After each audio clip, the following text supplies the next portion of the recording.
Daily আমরাই। Subscribe now and share and click bell icon. এখানেই চুপচাপ বসেছিলাম, হঠাৎ করে একটি হাদিসের কথা মনে পড়ে গেল।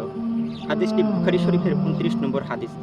প্রথম দিকেরই হাদিসটি, যেই হাদিসে আল্লাহ রাসূল সাল্লাল্লাহু আলাইহি ওয়াসাল্লাম বলতেছেন যে আমাকে জাহান্নাম দেখানো হলো এবং আমি সেখানে দেখলাম জাহান্নামের অধিকাংশই নারী। পুরুষের চাইতে নারীর সংখ্যা অধিক, নারীরাই বেশি জাহান্নামী।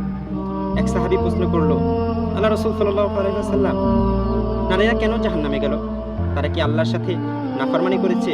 আল্লাহ রাসূল সাল্লাল্লাহু আলাইহি ওয়াসাল্লাম বললেন, না, তারা আল্লাহর সাথে নাফরমানি করেনি, তারা তাদের স্বামীর অবাধ্যতা করেছে। স্বামীর কথা মানত না, স্বামী যা বলতো তা তারা শুনতো না, এই জন্য তাদেরকে জাহান্নামে পাঠানো হয়েছে। আদেশটা শুনে একটু ভয় পেলাম এবং একটু আনন্দিত হলাম যে পুরুষ হিসেবে আমি গর্বিত। যেহেতু জাহান্নামে অধিকাংশই থাকবে নারী, সেই হিসেবে পুরুষ হিসেবে জান্নাতে যাওয়ার একটু আকাঙ্ক্ষাটা বেশি আমাদের।